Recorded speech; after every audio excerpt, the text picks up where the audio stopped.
Well, hi there, friends, and welcome to a new feature that we're going to air hopefully weekly on the Battles We All Face Network, and it's simply called The Most Exciting Thing That I've Seen All Week. I'm here with my lovely wife, Katie, and of course, I am your host, Sean Morris. And we're just going to start the show very simply. Katie, what's been the most interesting thing that you've seen and done this week?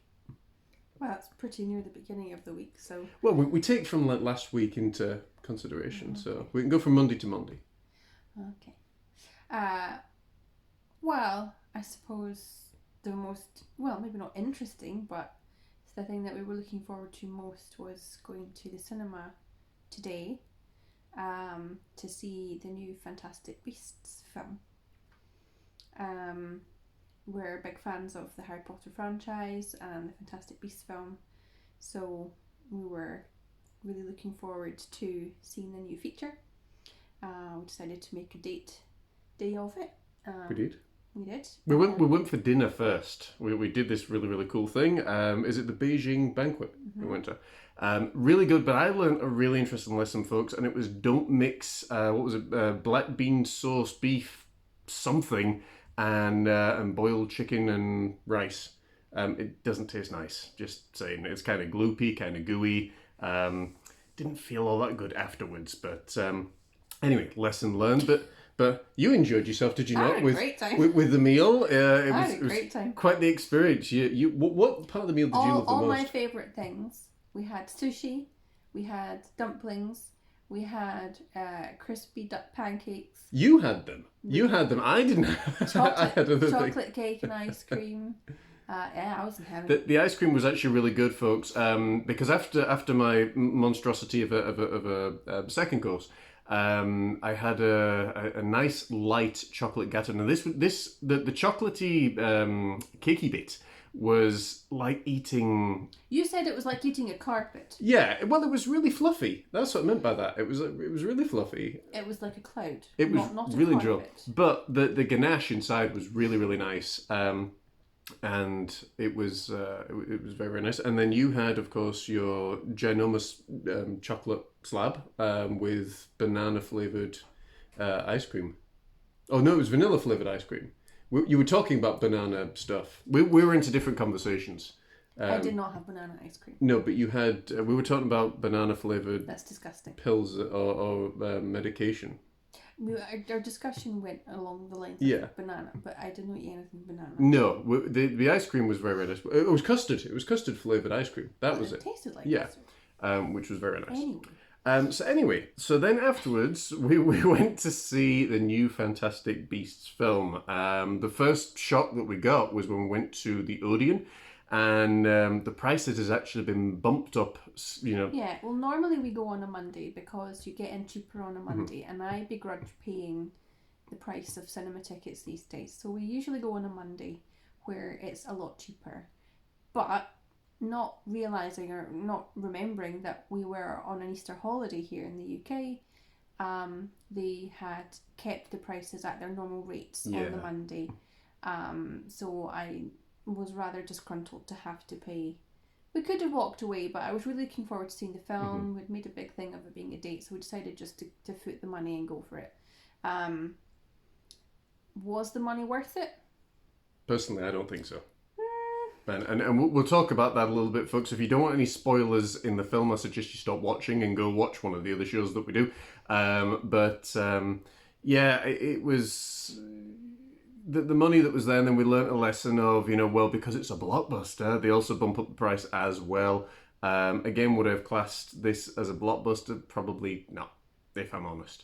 I wasn't on the edge of my seat gripped all the way through. No. There were good moments. The characters that we love were in it, but it felt more like a filler film rather than this is, an integral part to the story film. Yeah, to me it felt like a political film with wands thrown in. It didn't feel like part of the Wizarding World or Harry Potter franchise. And there was lots of magic in it, but it just felt like there wasn't a strong story.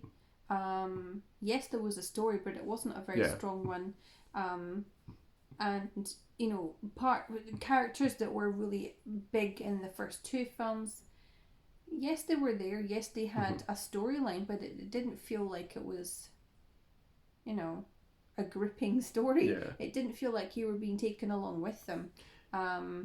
So there were a few moments through the film where I felt a little bit, Yeah. you know, which is not something you want to feel in a film that you're paying a lot of money to see. But we'll talk about that in a minute. But one of the things actually that I really enjoyed, I know we both said this, that we do appreciate with the Odeon in Kilmarnock, is the new seats that they've got.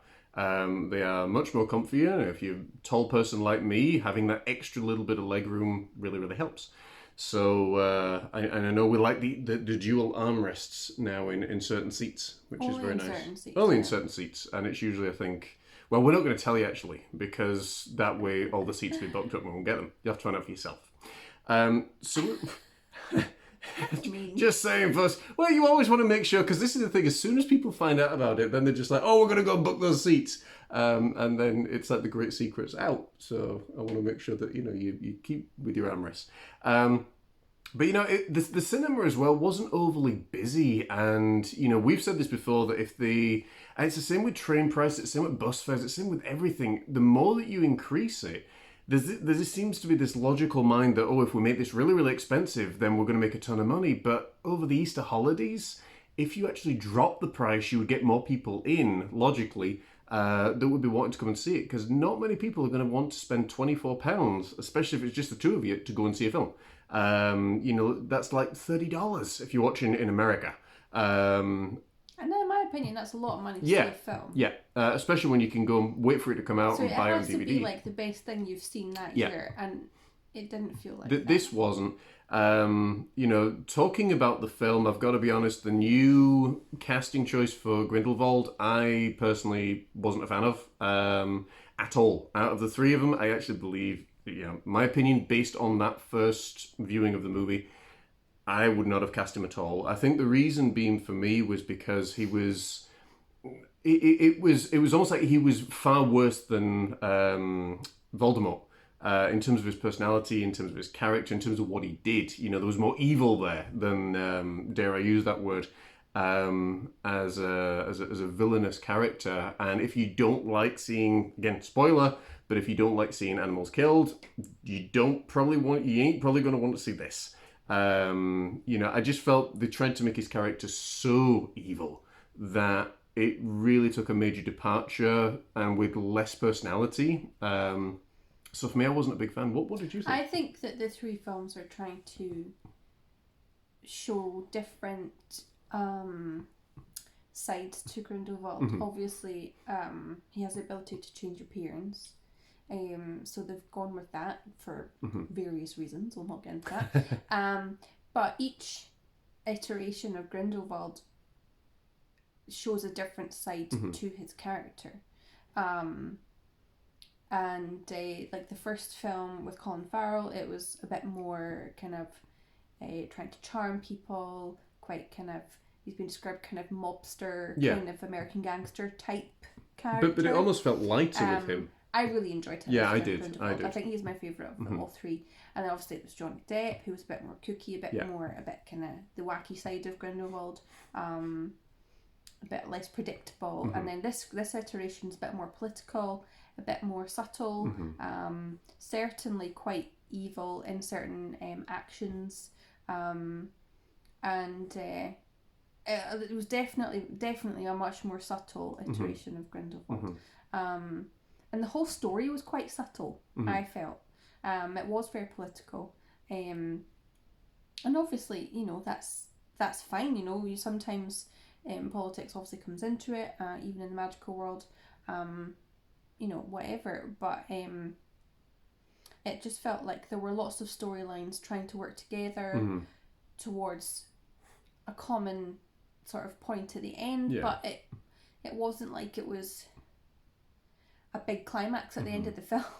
Yeah, I think for me, like you rightly said, I think there was too many storylines that was going on, because it's called The Secrets of Dumbledore, and you think, okay, it's going to be about Albus Dumbledore, and then it's about the Dumbledore family, but then it's also about politics, it's also about it's also about this, it's about that, it's, I think, for me personally, I would have liked to have seen, the crew and everybody that was putting it together, but the writers actually try and focus on doing less but making it mean more. Because if you followed the franchise, you know that Credence and his story, is a really, really big deal. But with this, it was almost like it was swept aside. And you kind of sat there, it was like, okay, he's there, he's doing battle with Dumbledore, and then he's not. And then he's sort of there again, oh, but he's not. And it was almost like this throwaway kind of film. I actually said on the way home, honestly, if I were J.K. Rowling, I think I'd want to rewrite the entire thing. That's my personal opinion on it. I know other people will probably love it, but for me, on that first viewing, I just didn't feel that it captured what it's all about. It didn't capture the magic of the first film. Mm-hmm. The first one's the best one. Yeah. Second one's good. Third one... the jury's still out. Yeah, I mean there were very good parts. There were amusing moments. Mm-hmm. There's one main magical creature in it which is very sweet. Mm-hmm. You still see Teddy the Niffler and Pickett. He now has a name. Yeah, he now has a name. He's called Teddy. And Pickett I would say the locksmith, but yeah. Oh, that's really annoying. What is he? The name's gone. Anyway. Yeah. The wee Twiggy dude. The Twiggy dude. They're still in it. That's nice. Mm-hmm. There's a few other creatures in it which bring a few amusing and frankly slightly disgusting moments. Yeah. But on the whole, it is a much darker film. It was quite a dark film. A lot of the characters are in quite sad places. Mm-hmm. With obviously the story of Queenie and Jacob. But the best way, that I would sum it up is if you've ever seen like a Nazi Germany-focused film, that's what it feels like in a lot of the scenes. But then we always knew that Rowling had drawn a lot of inspiration from the Nazi story. And obviously they coincide because we know that Grindelwald is defeated in 1945, which is obviously the end of the Second World War. So I'm curious to see where the next film's going to go because... the films could end, the story could end comfortably on film 3, even though we know that Grindelwald hasn't been defeated. So I think there's going to be a bit of a jump in time between this film and the next one, and there needs to be. I love it being in the 20s, I'm a bit of a flapper. I love the whole culture and the dresses and the music, it's great. But obviously there needs to be a jump to help get the story towards its conclusion in 1945, so... I think personally that if they leave it where it is now, I think it would be damaging to the franchise. I think it would be because this film, in my opinion, was so dark and so on the other side, far darker than might have been any other film that we'd seen. It was just like I think at one point actually a parent and her son walked out of the film behind me on the left side, and they didn't come back. Really? Yeah. Now, whether or not that was because of the nature of the film, maybe, I don't know. I think it just tried to. Well, you were busy watching the screen, of course, but I heard them get up and everything. But whether that was because of the content, whether or not that was because it just didn't do it, it was trying to do too much. I don't know, but I just felt that it wasn't bad enough to walk out on. It genuinely wasn't. They felt so. Well, I didn't feel I didn't feel that, but at the same point I was sitting there thinking, okay, when are we going to get to something that's there? Because I wasn't gripped. No, I just feel that it was not the way I was with the first one. Yeah, and I know the first one has the novelty of being new, but equally every other Harry Potter you were gripped with, every one of them. Most of them. I know I certainly was. Even with the second one, I was gripped. But That's it was my least favourite, the second one. Really? But, Out of the 3? Yeah. Oh, okay, that's interesting. For me, my third, or the third, based on what I saw today, was instantly my least favourite. I can... Oh, no, I'm talking about Harry Potter. Oh, right, okay, with you, yeah. No. Right, sorry, yeah. No, the third I mean one, in the overall the third franchise. Fantastic Beasts was my least favourite. Yeah. Of the 3. But it's, it's almost like, what's the point in calling it Fantastic Beasts if you're going to focus on the beasts very little and focus more on... Well, they did and they didn't. On other things. They did and they didn't, Not in the same way they did in the first film. It wasn't as humorous as the first film. No. The first film had much more levity. Yeah. With the Niffler and... And with Jacob. And with Jacob, and the second one had enough moments as well, but the third film was a bit darker. Yeah. It's a bit like, when the story gets darker in Harry Potter. I was thinking that, but even then, it's still got elements of the drama, the adventure, the story. There's enough drama to keep you sort of involved. I think because she's approached it from a screenplay point of view rather than a novel point of view, there's less material to work with, potentially. Because it was J.K. Rowling that wrote it alongside somebody close, someone else.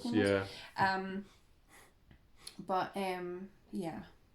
It was interesting, but it did serve a point actually, because something else that I've been doing this past week and that you've been helping me with as well is writing an essay actually on the difference between radicalism and conservatism, which is all about basically the exact plot line of Fantastic Beasts and about so many films that you see. And the radicals want change to happen now. They're tired of waiting. They feel oppressed and marginalised and under tyranny and all that kind of stuff. And the conservatives tend to be more, well, we'll get to softly. Yeah, it's like we don't need to restructure everything. We can work it from the top. So that's actually in the second film that we watched last night, I realised that that's what Grindelwald is doing. He is the radical, and Dumbledore is very much the conservative, the gentleman. So it was very interesting from a social science point of view to observe that, and that's due this Thursday actually to be in. So among the other things that I'm working on, but yeah, I think in terms of the film, if you do go and see it, let us know what you think. It'll be interesting to hear your feedback as well, and not that it'll make the blindest bit of difference, but it's interesting to know. An opinion. It's only an opinion, and whether you agree with it or whether you don't, it's all good. Have you got any other thoughts before we finish for today? You all good? Yeah, go to the Beijing Banquet. Even though John didn't have a nice, beef thing. Oh, there's tons of other things in there, folks. I mean, there's really, really good food in there. I did have a really nice first course, which was brilliant. Go before 4 o'clock, though. It's cheaper. Yes, make sure you go before 4 o'clock because it is cheaper. And if you do go during a bank holiday or something, bear in mind you are going to pay £1. Is it £1 extra per person? And here's a little thing for you as well, folks. If you do go with a loved one or with kids, make sure to only get one refillable glass. Share it between you, provided you don't have any weird illnesses or anything. It's a lot cheaper. It saves you actually £3. So, and if you've got 4 people, then that obviously saves you a lot more money. I don't think of anything else to add, folks. Obviously, come back, check us out next week for another exciting episode of, interesting things that we've seen this week. And don't forget to check out the Battles We All Face podcast this week with Jojo. We have been talking, because this will air on Friday, we have been talking all about how to survive business, the blueprint for getting a job, why people are laid off, and so much more in that show. It's really, really prevalent in 2022, I think, for people to know this information. So from both of us, I wish you a fantastic week, guys. Take care, God bless, and we'll see you same place, same time next week. Take care.